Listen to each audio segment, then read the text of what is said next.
Welcome back to Xylem learning. Xylem ലേണിംഗിന്റെ പുതിയൊരു ക്ലാസ്സിലേക്ക്, മലയാളം ക്ലാസ്സിലേക്ക് എല്ലാവർക്കും സ്വാഗതം. എന്റെ മക്കൾ എല്ലാവരും ഹാപ്പി ആയിട്ട് ഇരിക്കുന്നുണ്ട് എന്ന് ടീച്ചർ വിചാരിക്കുകയാണ് കേട്ടോ.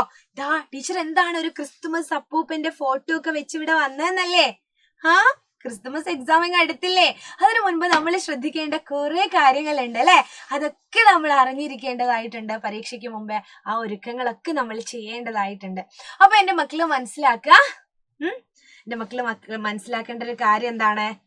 പരീക്ഷയ്ക്ക് മുൻപ് നമ്മൾ എങ്ങനെയാണ് ഇതിനായിട്ട് എക്സാമിന് വേണ്ടിയിട്ട് ഒന്ന് പ്രിപ്പയർ ചെയ്യേണ്ടത് എന്നുള്ള എല്ലാവർക്കുള്ള ഒരു ആശങ്കയാണ് അല്ലേ?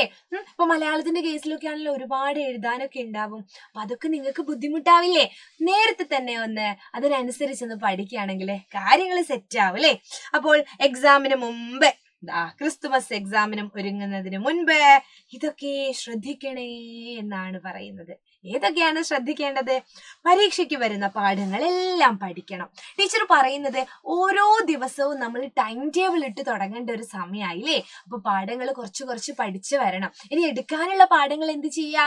എടുക്കാനുള്ള പാഠങ്ങള് നമ്മൾ എടുക്കുന്നതിനനുസരിച്ച് പഠിച്ചു പോകുകയും മുൻപ് കഴിഞ്ഞ പാഠങ്ങള്, പരീക്ഷയ്ക്ക് വരുന്ന പാഠങ്ങള് എന്ത് ചെയ്യാ? അതൊന്ന് വായിച്ചു നോക്കുക അല്ലെ? ഓരോ സബ്ജക്റ്റിനും ആണ് കേട്ടോ, മലയാളത്തിൽ മാത്രമല്ല.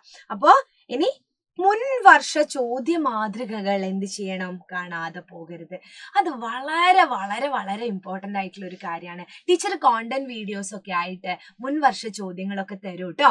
അതൊക്കെ നിങ്ങൾ നോക്കണം. എല്ലാ ടീച്ചേഴ്സും തരാറുണ്ട്. കാരണം എങ്ങനെയാണ് മാതൃക, കഴിഞ്ഞ മാതൃക പോലെയാണ് പരീക്ഷയ്ക്ക് വരാറുള്ളത്. അപ്പൊ മാതൃക പോലെ നമ്മൾ പഠിച്ചു വെക്കുക. ഇപ്പോൾ ഉദാഹരണത്തിന് മലയാളത്തിലാണെങ്കിൽ അഭിമുഖം എഴുതുക അല്ലെ? സംഭാഷണം എഴുതുക, ആസ്വാദനക്കുറിപ്പ് തയ്യാറാക്കുക, വർണ്ണന എഴുതുക, വിവരണം തയ്യാറാക്കുക.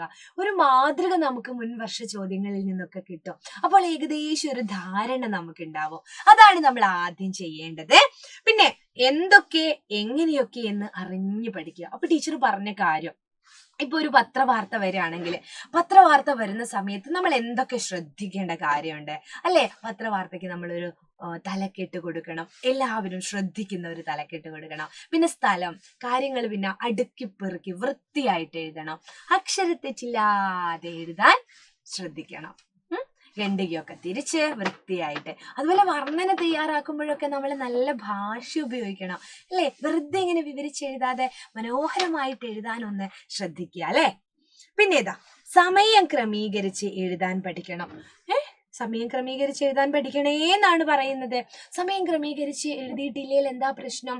കുറച്ച് സമയം നമുക്ക് മലയാളത്തിനൊക്കെ കുറച്ചധികം എഴുതാനുണ്ടാവും അല്ലേ? നമ്മള് ഒരു സംഭാഷണം എഴുതി, ഒരു ആസ്വാദനക്കുറിപ്പ് എഴുതി, കത്തെഴുതി വരുമ്പോഴേക്കും നമ്മുടെ സമയം തീർന്നു. അയ്യോ, 6 പ്രവർത്തനങ്ങൾ, ഈ പ്രവർത്തനം മുഴുവനായിട്ടും എനിക്ക് ചെയ്യാൻ പറ്റിയില്ല, അല്ലെ 5 പ്രവർത്തനത്തിൽ മുഴുവൻ എനിക്ക് ചെയ്യാൻ പറ്റിയില്ലല്ലോ എന്നുള്ള സങ്കടമൊക്കെ വരും. അപ്പോൾ ഓരോന്നിനും നമ്മൾ വാരി വലിച്ചെഴുതണ്ട. വാരി വലിച്ചെഴുതാതെ ചോദ്യത്തിൽ പറഞ്ഞ കാര്യങ്ങൾ മാത്രം എഴുതുക. ഒരു വൃത്തിയില് നമ്മൾ എഴുതാൻ പഠിക്കുക. അത് കയ്യക്ഷരം വൃത്തിയാക്കണം എന്നല്ല, ഒരുപാട് എഴുതാതെ ചോദ്യത്തിൽ എന്താണോ ചോദിച്ചത് അത് തന്നെ ഉത്തരമായിട്ട് എഴുതാൻ ശ്രമിക്കുക. അതിനുള്ള ഉത്തരം കൊടുക്കുക. അല്ലാതെ നമ്മള് ഇപ്പോ ഉദാഹരണം പറയുകയാണെങ്കിൽ നമ്മളൊരു കഥ എഴുതാനാണ് പറയുന്നത്. കഥ എഴുതാൻ ചിലപ്പോൾ വരും അല്ലെ? സൂചനകളൊക്കെ തന്നിട്ട് അല്ലെങ്കിൽ തുടക്കം തന്നിട്ട് കഥ പൂർത്തിയാക്കുക എന്നൊക്കെ പറഞ്ഞു തന്നാല് നമുക്ക് എന്തൊക്കെ എഴുതാനുണ്ടാവും? അതിന് നല്ലൊരു തലക്കെട്ട് കൊടുക്കുക. പിന്നെ ഒരുപാട് വിശദീകരിക്കാതെ അല്ലെ വിഷയത്തിൽ നിന്ന് മാറിപ്പോകാതെ നമ്മൾ എന്ത് ചെയ്യുക? ആ കഥ തന്നെ എഴുതാൻ ശ്രമിക്കുക കേട്ടോ. ടീച്ചർ പരിചയപ്പെടുത്തി തരും, ഒരുപാട് ചോദ്യങ്ങളൊക്കെ പരിചയപ്പെടുത്തി തരും.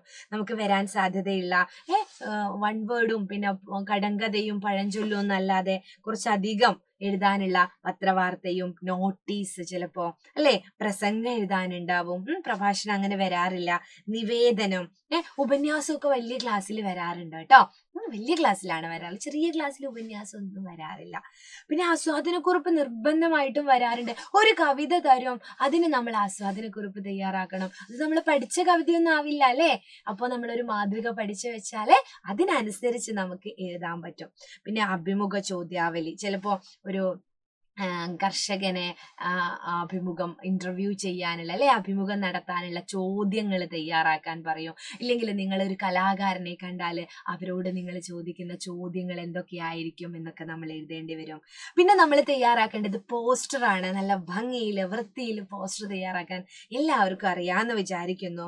പിന്നെ ഡയറി കുറിപ്പ്, അതിന്റെ തീയതിയും ദിവസവും സമയവും എന്ന് ടീച്ചർ പറയാറുണ്ട്. സമയവും ഒക്കെ എഴുതിയിട്ട് നമ്മൾ ഒരു ദിവസത്തെ ഏതെങ്കിലും ഒരു പ്രത്യേക ദിവസത്തെ ഡയറി ആയിരിക്കും നമ്മളോട് എഴുതാൻ പറയാ. പിന്നെ അപേക്ഷ തയ്യാറാക്കാൻ, അപേക്ഷയും അധികം കാണാറില്ല. അപ്പോൾ ഇത്രയും കാര്യങ്ങൾ നമ്മളൊന്ന് ശ്രദ്ധിക്കുക.